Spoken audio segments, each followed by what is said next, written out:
All right, and with that, I'd like to introduce Kent Hale, who will introduce our speaker tonight, Jess Arndt.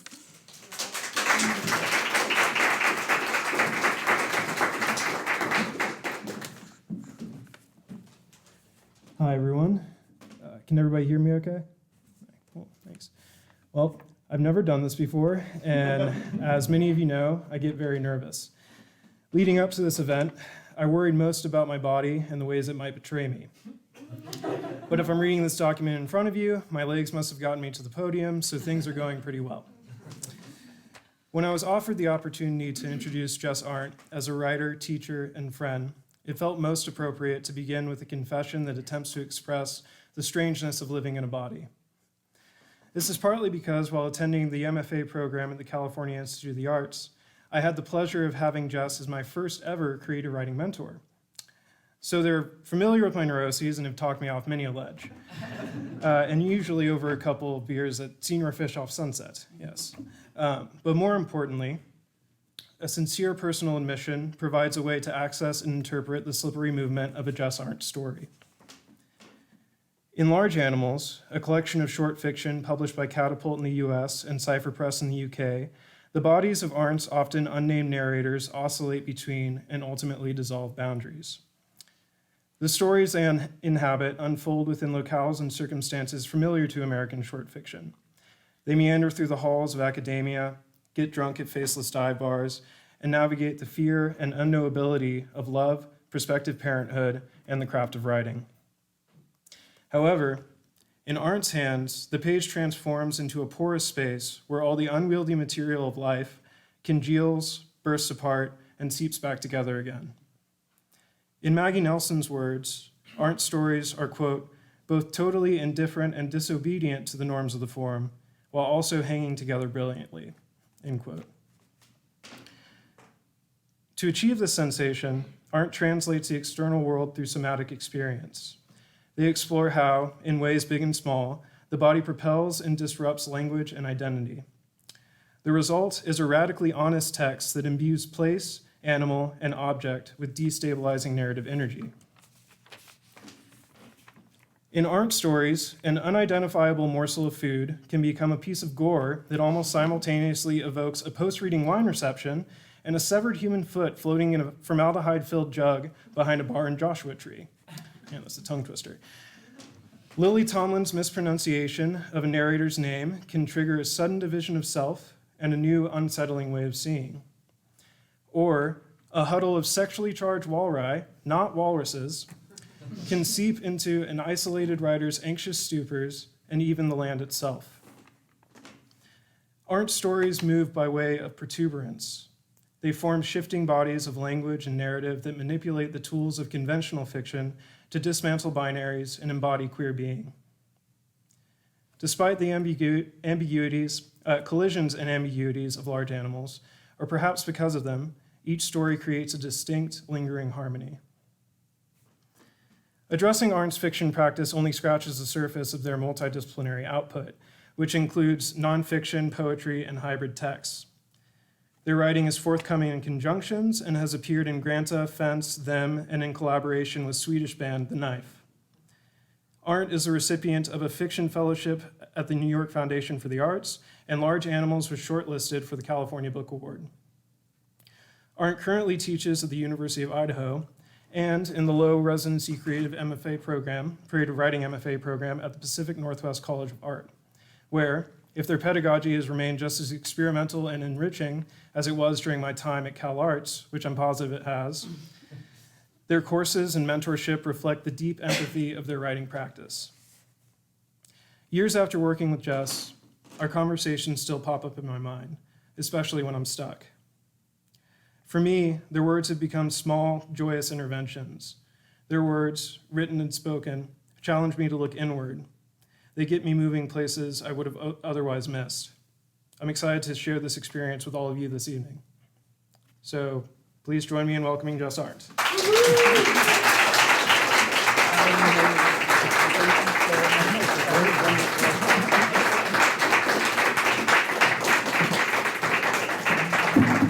Oh my God, what a thrill.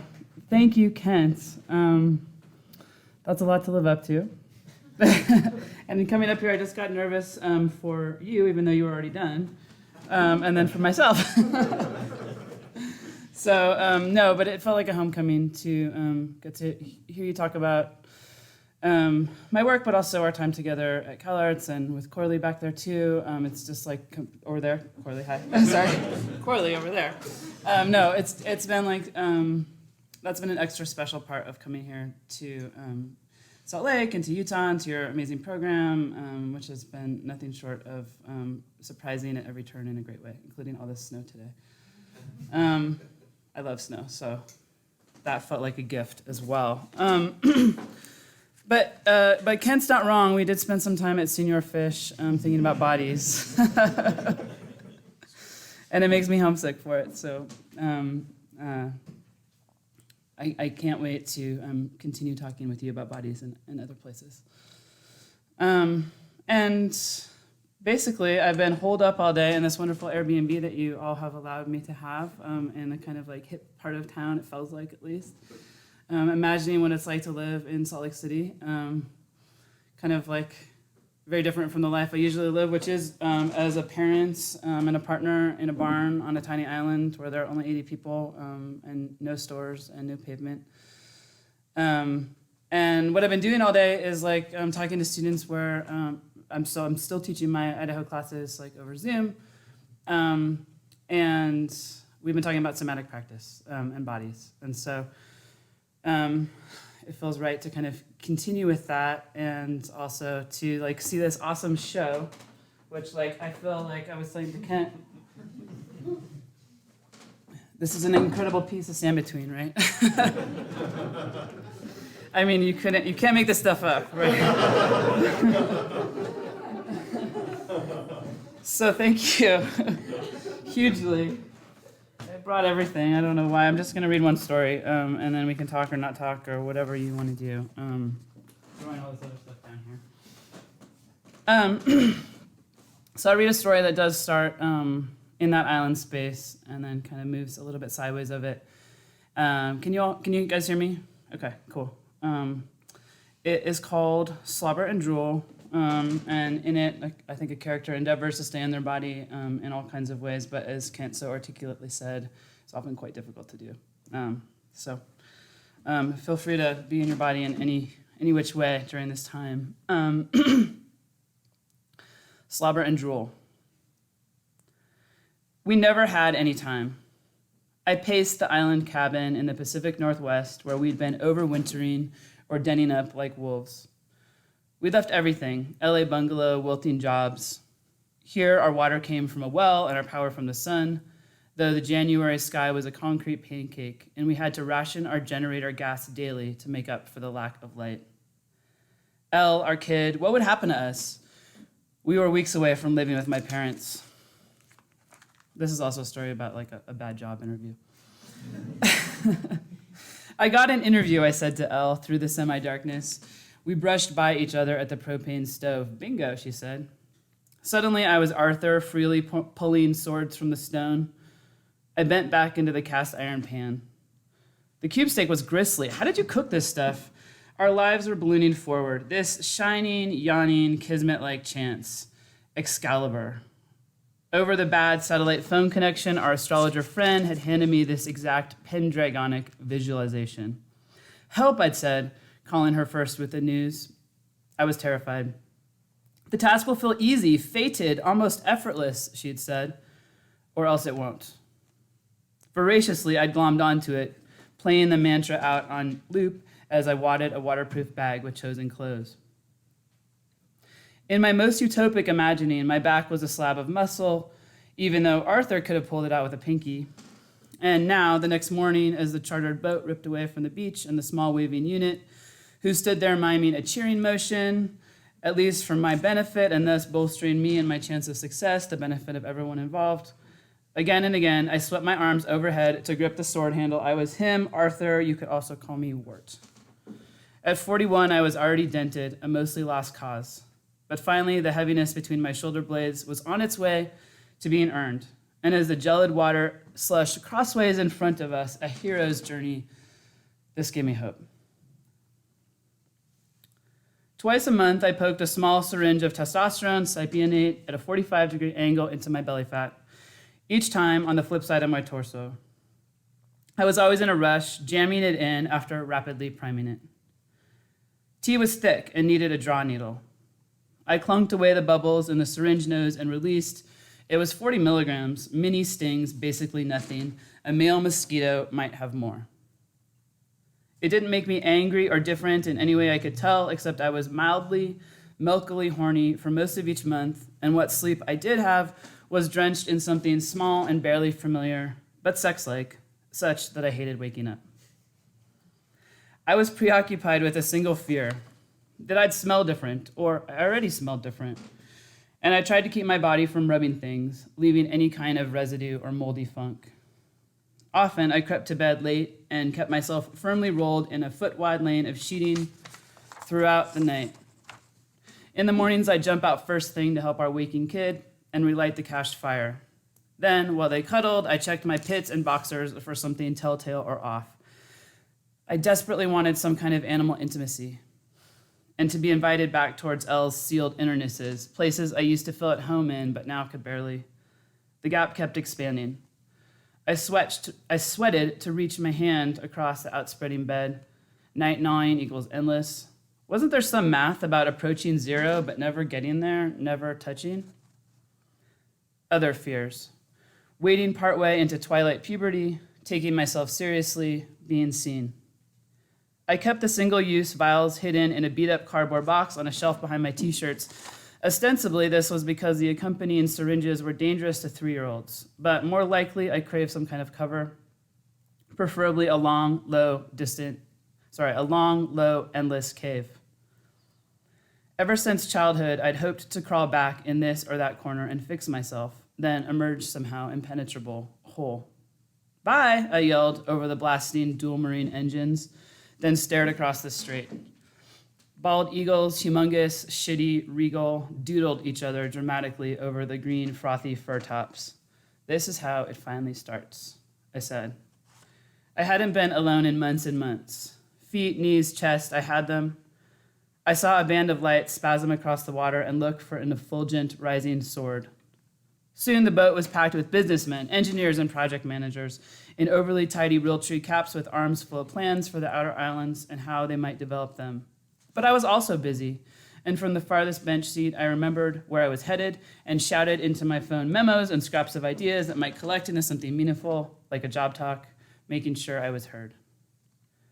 An hour later, I was in a barber's chair in a rural strip mall.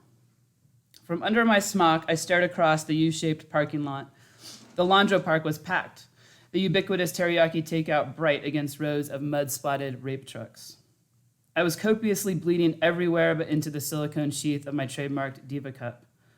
Years in, I was still bad at Diva Cup. Or did I have more blood now somehow? My pores were getting thicker, also my eyelashes, my genitals. Facts I was mostly ambivalent to or confused by, despite all the aiding and abetting I was doing. My strongest and most prevailing sense was that my brain should ignore whatever my hands, metaphorical or literal, were manufacturing, especially with regard to my body and its parts. In the urinal, I shoveled as much blood as I could over to the sink. My legs felt wave-sawn, as if I was trying to hold the floor together with my feet. I was coming from outside to inside. The wind was still whapping, my face was forever red, the tightly synthetic atmosphere drummed.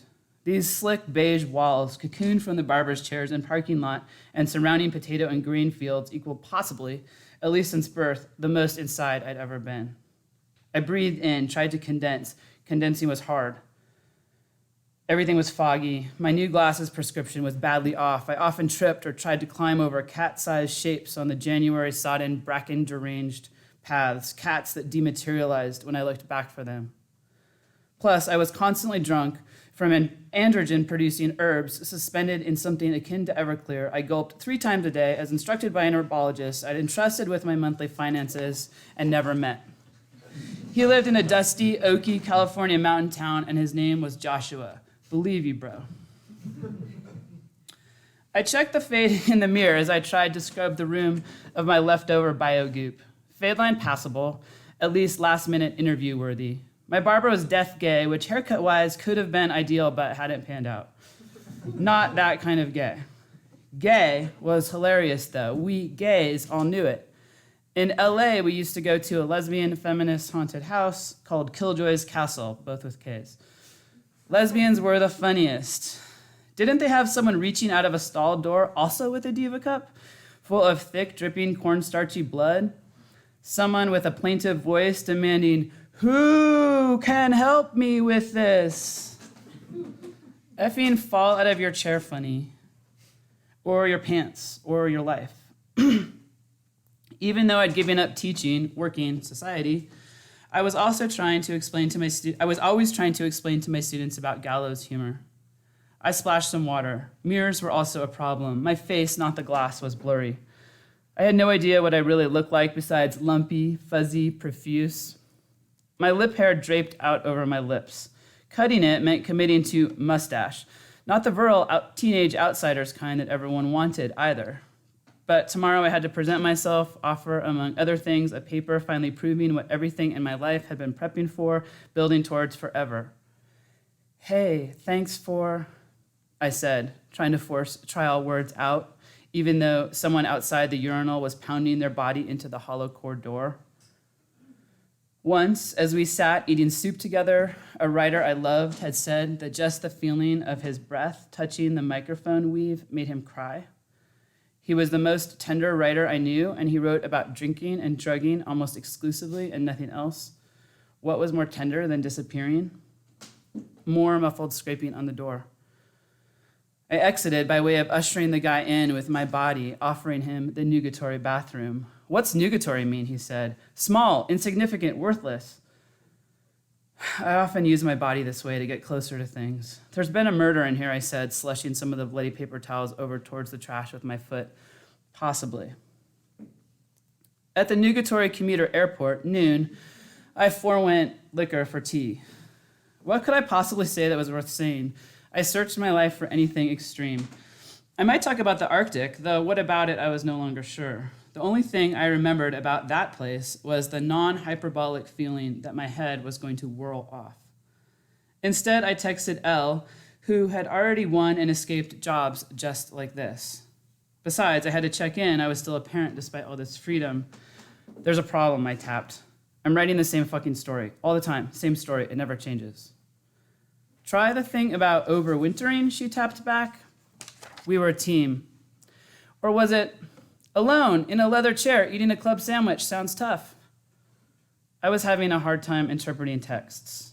I could feel the text under the text. Pale, lethal, struggling to breathe and be recognized. I could hold it. That was the problem. "Overwintering's not a thing," I texted back. But of course it was. Overwintering was the only thing. Sticking yourself somewhere for months in the dark. In the Arctic, trappers' cabins the size of refrigerator boxes dotted the ice and rock. I poured a slug of herbs into my water glass. It tasted weedy. Have some water. Like it had been dredged from some over-ethanoled backwoods pump. Plus poppy raccoon piss, the big Los Angeles River kind, gassy, greasy, sploogey.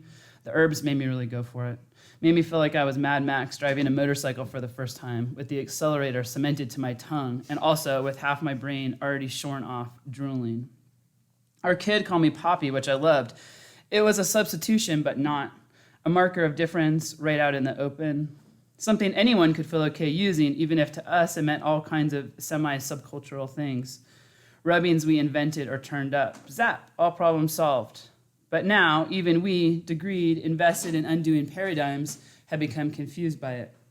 By subbing Poppy in for daddy or father bear, cat, etc., every single time it came up in a book or conversation, didn't it take on the same patriarchal dadcore valence?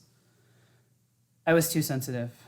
This was a known quality in all my relationships, and all my girlfriends, partners' wives told me to, in quote, stay on my side, as if that was a possible maneuver, something I had chosen not to do but had access to, like email correspondence, like getting this job with health insurance.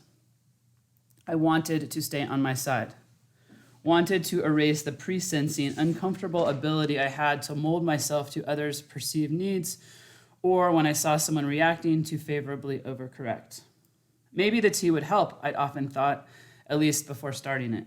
Not because I'd be less female, but just because I'd be less me.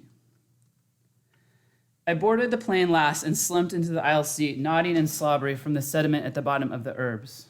I wasn't checking a bag, so I'd chug-a-lugged 3 days' worth at security. The Arthurian power was still in me somewhere. I had less than 12 hours to produce. I ripped open my laptop. My hands felt clumsy. This was another effective tea I'd read. Your finger pads might change. Overwintering, all caps. I pounded out, : I'd recently noticed the keys on my dad's laptop were completely worn off from the acids in his fingers and the velocity at which he struck them. He'd replaced them with huge neon yellow letters so that the whole keyboard was shouting at him. Ear hair, elongating nose, would that happen to me? But after overwintering, all caps, I couldn't get anything going. I knew writing should be absolutely unrestrained, more than otherwise was possible. Just that, and that, like anything, a story was a body.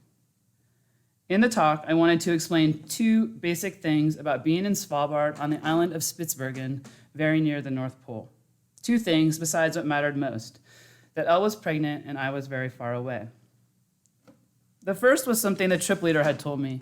She was enigmatic, always in a huge parka or else swimming naked, in other words, enclosed. I needed to be lost, she said, so I told him to blindfold me and take me somewhere on a snowmobile, then dump me off. Following these instructions, she said, he left her in an unmarked trapper's cabin for 2 weeks or a month before his need to retrieve her overpowered him. He'd done exactly what she wanted, but they never recovered from it sexually or otherwise. We had to break up, she said.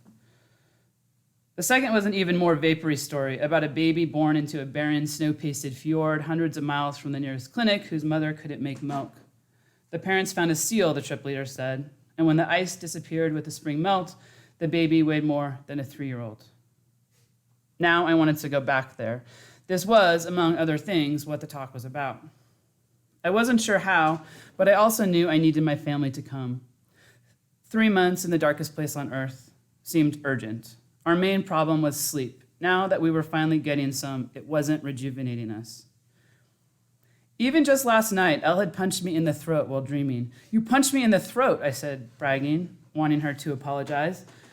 It had almost felt good, and in this morning's cold padded air, I tried to show her the bruise. There's nothing, she said. But there was something. Fresh neck wrinkles, I just discovered them. Time was screaming. Soon the tangy wild roses would be out. We'd never have time to look at them. Our kid would be gone. I'd be an old, maybe man. We had to take it seriously. Plus, how about compassion, she whispered, trying not to wake him, our kid. It was my nightmare. You never even asked me how I was. My laptop screen blinked, still morbidly empty of meaning.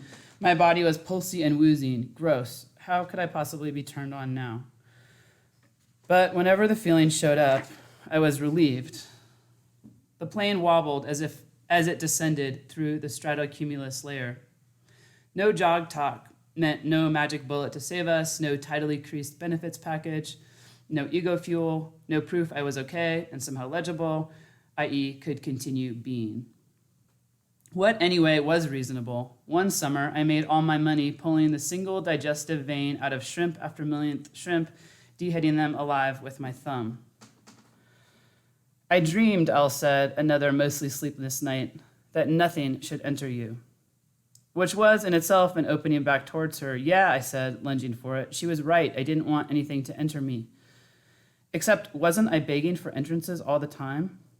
Maybe it didn't matter anymore, and I was ready to accept the universe's poupée, the soft, spasmodic love I was always saying I was desperate for, i.e., if nothing came in, breath, serum, sophomoric libido, sex, everything that was fluent and charged up with meaning, how could I ever change? We fought about all of this, but it didn't mean anything. It was just a fight about fear. Who can help me with this? I said loudly to the flight attendant, trying to hand him my laptop screen. I was always sure someone could do a better job of my life than me. I turned towards my seatmate in 26D, who must have worked for Visco or Tinder. We were landing in the Bro area after all. Remember King Arthur, I said? I did a quick gesture towards a sword pull. He said. Something in him equaled annoyingly squirmy. I did it again. lingering for effect as I drew the blade, no small feat in economy. Lancelot had been in love with Arthur. The squishy weight of something dick-like, the pulling it out metaphor, hadn't I cried into, become gay into that book, I could also pull it out. So I think that's He-Man, he said, wriggling more. You know, I have the power. Landings always made me tear up. It was the air pressure. I turned away, towing a cracker out of the aisle. That late October in the Arctic, when I disembarked the runway air stairs, most of the world was below me, almost gone. It was morning, but the sun's face was missing and the sky was obsidian light. As we crossed the tarmac, I saw a lone goose in the nearby tundra. See, something was living, thriving. I texted Elle, made it. Instantly, the text landed in LA. Satellite globs making connectivity lightning quick at the poles. Then came a series of endless nights or endless days. My phone and computer barely worked from the cold. The darker it got, the less I slept, the more unaccountably amped I'd become. But how did S know when to come get you? I asked the trip leader, an artist, after her story. We were in the group in the settlement's sole and unclosing bar. For the first time in my life, drinking beer was unnecessary. The buzz was already so high. Like, how did he know you were alive, let alone done being lost? I was jealous of the dynamic and also recognized it. S was at the next table over, body huge and capable. His name meant something like mug. Of course, he was aware of her entirely. But I wasn't done, she said. Across the road, above Svalbard Buktiken Co-op and rows of now dogless husky chains, sheets of tinfoil sealed an apartment's windows against any past or coming light. Soon a group of us would leave the bar, find the apartment's owner, force him to surrender his last bottle of wine, claw down the foil. I'm at the top of the world, I said to myself, laughing or howling inside. I was there, without knowing it yet, also to evacuate something, to take out the I. I had to stamp myself down. How else could we survive? I was walking over very loose gravel. WTF, we have a kid coming, Elle could have said. I wanted I gone, but couldn't stop talking about myself. But it's so gooey, recessed, hidden, stuck. If I opened my throat, could anyone, dedicated, headlamped, ever get to it? The Arctic was falling apart, leaving its own exposed, sloppy trail. It made me think of Lucia Clark's Baba Anthropophagica, with all that spit and all that saliva-soaked thread. Lucia, who said, I dreamt that I opened my mouth and took out a substance incessantly. The next day in the big conference room on the coast, they would talk to me about this quote, how 1 minute I translated the work as cannibalistic slobber and another time cannibalistic drool. Don't you care, they said? What was different between those two self-slicking words? The quality, the momentum of wanting, how bad you needed it, how far you'd bend? I'm trying to stretch language to fit my body, I tried to say, or meant to. And if there's no cave dark enough? But that was tomorrow. And now I was still on the generous ocean view balcony with my laptop, my thighs half frozen, half thawed. Below me, hoarse, possibly restorative, pinniped sounds bonked chorally. What was seal milk besides thick, creamy, exponential? What did seals do? I needed to slow myself down, or I'd be non-interviewable by morning. Behind me, the big, loose, quiet bed. If only I could show it to Elle, if only we could lie there next to each other. Everything was possible about our life, except we weren't healed yet, which meant when we were done overwintering, we might, like late ice, break up.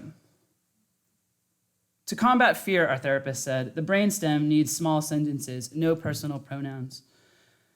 I stared at the bruised blue Pacific, impassive, rapidly swelling without remorse. It is night, it is safe, the therapist intoned over Skype, audibly demonstrating. She meant it for our kid, but he slept fine. It was us, our problem. It is night, it is safe. Sleep is here. Sleep can come. Thanks.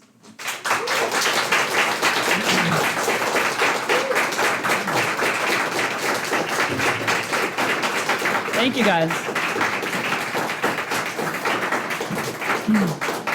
And also, as I started reading, I thought, oh my God, I want to thank Sadie and I want to thank Aristotle, who have been such amazing shepherds during this time. So thank you guys for making this really, really special.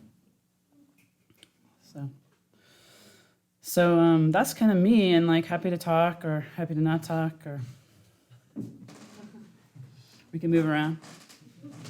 I think bodies are really hard to be in. So it's funny. Like last night, I was had my really wonderful and genius friend Gabrielle Seville, who's a writer and artist and performer and teacher at CalArts, come to my Zoom class and do like some somatic practice with us. She's so good at it, and I thought, oh my God, I'm teaching this somatic techniques class, and it's so hard to do. So I think that that's in a way like the place where, you know, so much of my writing comes from is being very interested in bodies, but finding bodies, of course, very hard to occupy.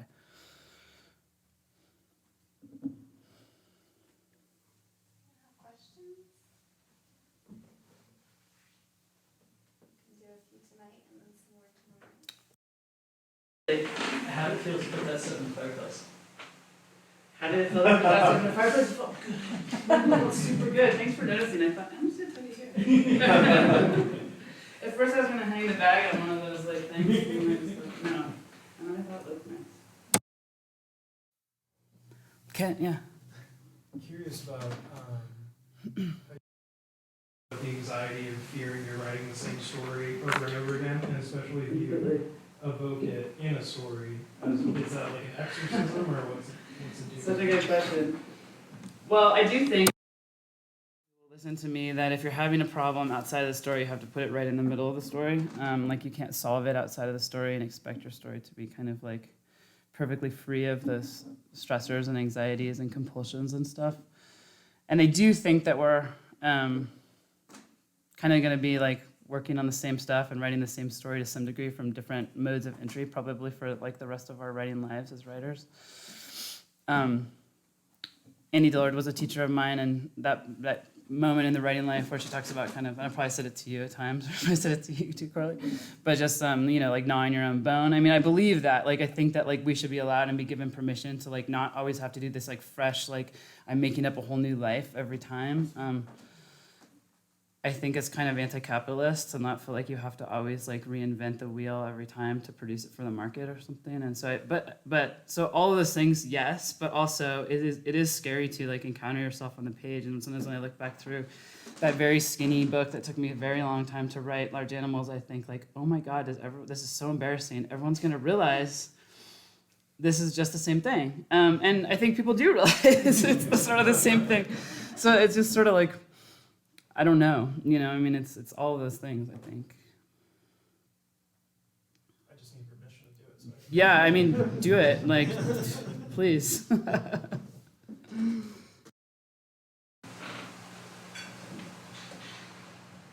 question. Yeah. About that story particularly, I mean, since your practice does take in its focus, like, the body itself, there's so many different, like, places in this story particularly, like the body is so in motion, but also the story is very like jumpy and in motion, you know, on a like literally like a polar scale. Yeah. And I'm wondering like, how do you see that playing into that question of sort of like being embodied if the story itself is sort of resisting any like stable places? Yeah, that's such a good noticing. And like even more than most, it's sort of itchy and doesn't like really stay anywhere. And so I think like, but I do think that kind of like form and content are like one and the same. We're very close or like really engaged with each other. And I'm often kind of thinking like, what's like the form that's like endogenous to like us as writers, right? And so to some degree, it's like working towards embodiment, but just like being so itchy in one's own skin. And so I think that to some degree probably like communicates, whether that makes a story that you like as a reader you can hear very well, I'm not sure, but it's sort of like what happens in the writing is this kind of like, I can't really be still, I don't really know how to be, I'm over here, I'm looking to see myself reflected in different places, like I'm in the Arctic, I see the scale of like distance and loneliness and remove, and I feel suddenly something, but like I can't hold that, and I'm over here, and this isn't me either, and you know, so there is that kind of, and also like I think to some degree, it comes into questions of safety too, like that scene like in the barbershop, it's like, you know, funny or whatever, or the narrator's kind of making cracking jokes, but you know, it's not really safe at the same time to like, you know, be passing or not passing. I mean, I think that's one of the strange things about kind of occupying like this sort of in-between space in a gender, or at least for me, is like, you can be in the middle of an interaction with somebody and halfway through somebody feels like you've been tricking them and you didn't even mean to be tricking them, and like, what are you tricking them about? And that can turn from like one kind of interaction to another interaction really quickly. And so maybe some of that jumpiness is in there as well. Yeah, thanks, that's a great question. Yeah, I have a question. I mean, I also just to answer the question, I shouldn't audience, but it also seems like so many of your stories sort of move to a place that's all so meandering and so far from one kind of entry point, but then they always coil back around. So there's something about return to, I think, that's really interesting. Maybe we can talk about that tomorrow. Yeah, But I have a question about that's first some person. nice noticing. I'm pretty sure almost every story, if not every story in Large Animals, is in first. And I don't know that I've read anything that's not in first. Yeah. So I was just curious if you could talk a little bit about the body, first person, Totally. fiction and nonfiction. Just Yeah, sort of thank you, yeah. theory. There is one story in third person that, and this way into that answer, this is applicable because I had a really hard time. Well, okay. Before this book, there was another book. Of course, there's always like another book before the book that comes into like publishing, right? Especially when it's like your first book. And that was like this story that was my MFA thesis, and it was something I sweated on for so long, and it was like a weird, I would never call it historical fiction, but it was set in San Francisco in the 1850s, and it was like a very queer infused story. And I rewrote it like probably like 3 or 4 times. And each time I was writing it in third person, I was having a really hard time coming into language around it because, and I didn't really realize it at the time, or it took me a long time to realize it. I was always up against this crux of like, is this a she character who's like, you know, has like these like genderqueer tendencies, but like but how do I approach them? Like, how do I get close enough to the character, to the person on the page to be able to write them? If I started writing it from he, then I was also having a hard time. And so, the only story so like then that was a whole novel, and then like, you know, it just didn't come into being because of those reasons. And I of course tried to write it in first person when I realized the problem, but at that point it had been so written that it just couldn't really be anymore. But the one story that's in third person in Large Animals is like a very like motley story in the collection that my editor completely tried to get me to take out, and my agent completely tried to get me to take out, and there were actually 3 of them, and they got 2 of them out. But it was like, you know, that novel that became a 10-page story that was in third person, and I allowed it to be in third person because I stopped trying to make them be this like gender non-conforming character anymore, and they were just like this like dude from Valparaiso, Chile, who was like yelling, you know, and like then it could be, and then I was like, that was, you know, and then I realized like I could put some of myself in it too, because like I think you always have to put as much of yourself as possible in at all times. And so in that way, like, you know, first person has become like a place where I can move, I think, but like in class and stuff like that, we'll also, you know, like an essay that's meant so much to me is like a Hilton Ellis piece in The New Yorker where he talks about like obscuring and revealing myself. It's called Obscuring and Revealing Myself on the Streets of New York. And he talks about being like a gay black man in New York walking on the street and like what putting on an eye means. And how dangerous putting on that eye is. And so, like, these things are all charged, right? Like, point of view isn't something that you easily just slip in and out of. It has, like, all these other trails to it. Thank you. But let's talk more about it, too. Yeah. And just, like, one other thing is, like, but I don't think the eye is easy. Like, I also think, like, the eye is, like, very split. And I think that, like, the eye is, like, you know, there's an idea that to come onto the page, like you should be a cohesive self, and I don't experience that really, and there's that struggle too, I think, that's happening in the eye.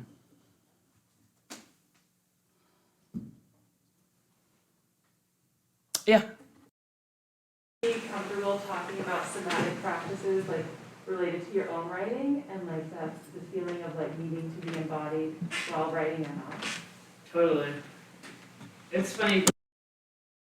I'm not a somatic practitioner. And really quickly we came up against, I sort of asked my grad students, I was like, what do we feel about this word somatic and what's its history and stuff like that. I kind of got to it via C.A. Conrad's like somatic poetics, and their idea of like the soma as being like, from Sanskrit and like pressing different substances together and like something new is born. And so it was like that kind of idea of like pressing close to something that I felt like resonated with me, because I think I'm always trying to get language to like hold me, and if language can hold me, then I can use language to make a space where I can be or something. And so my feeling towards somatics is like, what's your engagement with language? How do you press yourself more into language? How is language more filled up by you? What are its points of resistance? Where is it rejecting you? Where are you rejecting it? And so that can look a lot of different ways, but often is like sort of trying to find a now moment where you're experiencing the world and you're in a porous state with it. And that language is like somehow that transfer. But I'm a mostly failed somatic practitioner. It's just a thing that I'm really interested in. Yeah. Oh yeah, and I was gonna say, so we got rid of somatic, and so we started calling it bod pod, and somehow like bod pod like felt like way more body, right? You know. So I'm staring at this radical joy. It's like such a gift. So. We'll come tomorrow here at 12 to continue this conversation. We could try some somatic things tomorrow too, like Yeah. I told Coralie we would, so we will. And let's give Bess one more.